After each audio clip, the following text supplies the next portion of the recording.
Hi, this is Beverly Mahone, your communications and vocabulary coach, here to talk to you today about your communication at your company's holiday party. Yes, your communication, because it will be different than the communication you have every day at work. The first thing you must be aware of is that you will be judged always by the way you look, the way you act, and the way you speak. That's everywhere. It doesn't matter whether you're at the grocery store or whether you're at church. You are going to be judged in those three ways. And even if you never say a word, someone is still going to look at how you look and how you act, and they are going to draw an opinion, right or wrong. And certainly it's going to happen at the company holiday party because they will see you in a different light. Because you won't and you should not be talking shop 24/7 at a social event. Okay, so number one, if we're judged by the way we look, let's not pull out a wardrobe that we would wear at the booty club or at the club we go to pick up women. Unless you have a nice polo and that's what you wear. But you want to make sure that you understand what the attire is for the party. Now, here's where millennials might get it a little twisted. Because for some millennials, business casual means a nice pair of jeans or khaki pants and a nice button-down shirt or a polo shirt. Well, now this is probably the difference in generations because in my generation, business casual meant that you wore a nice skirt and top or dress slacks and a button-down shirt. So you want to make sure that you understand exactly what the attire is. And if they say it's formal, then that truly means it's formal. That means a tuxedo or a very nice suit. Women, a very nice either evening gown or, after 5 dress, normally in black. Okay, so that's number one. Number two, when you get to the party, make sure you speak to everyone.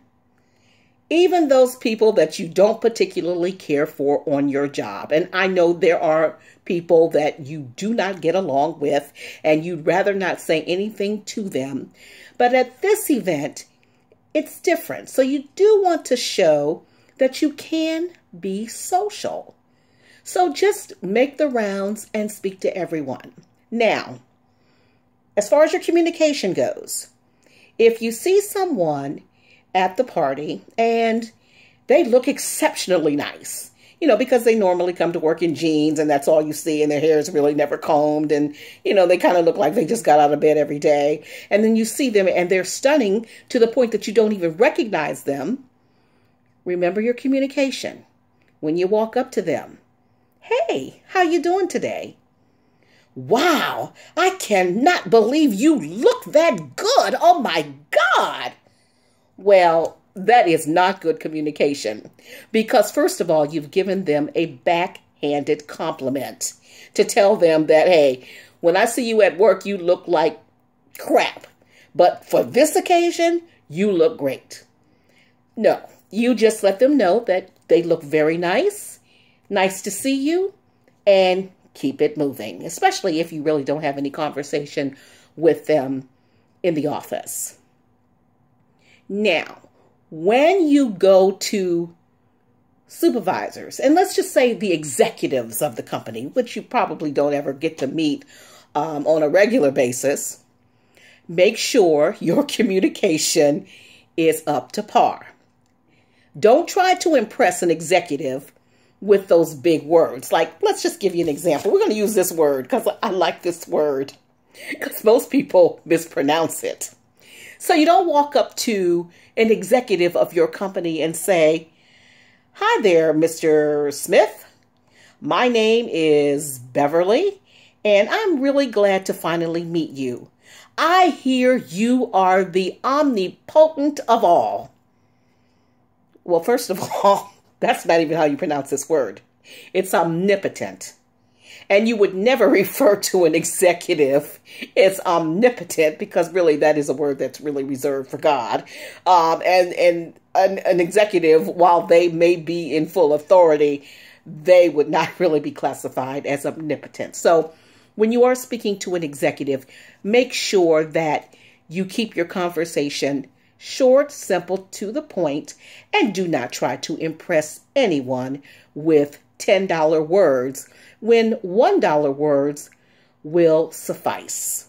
And hopefully suffice, you understand what that word means. It means it's sufficient.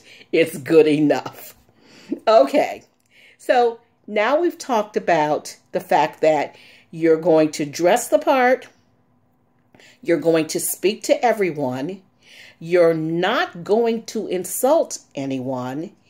And you're not going to spend your time just talking about the job. Because here's what happens. You start talking about the job and you're listening to one of your colleagues, and this is an opportunity for them to just vent, outside, because they see somebody, a manager, and then they, got some issue with them, and they start telling you about it. And then all of a sudden you can think of about 10 things that you don't like about your own manager. And then all of a sudden you're getting into a negativity contest with a colleague now. And depending on how much you've had to drink, those words could come back to haunt you on Monday. So you definitely don't want to say anything that would be inappropriate. One final thing here.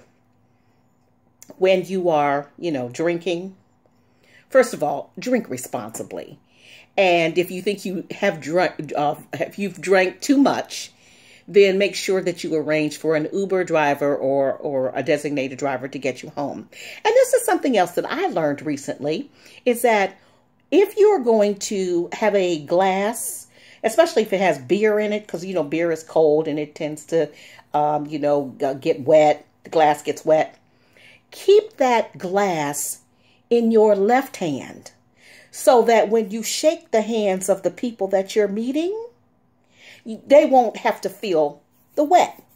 So, and then you're not having to always wipe your hands on your pants or your skirt or your blouse before you shake their hands. So keep your glass in your left hand and then shake with your right. And always remember to shake everyone's hand, unless you're in an environment where you know the person a little more personally, then yes, you can definitely greet them with a hug. And I do that anyway. I mean, it's very few people that I actually shake their hands. I do basically hug everybody when I see them, because that's just my nature. Okay, so remember, this holiday season, when you go to your company Christmas party, be mindful of the way that you look, you act, and you speak. Because trust me, loose lips will sink ships every time. And if you don't act accordingly, you may find yourself going into 2018 without a job. This has been Beverly Mahone, your communications and vocabulary coach. Remember this: you have gifts to give the world, so find your voice and prosper. And here's to your speaking success.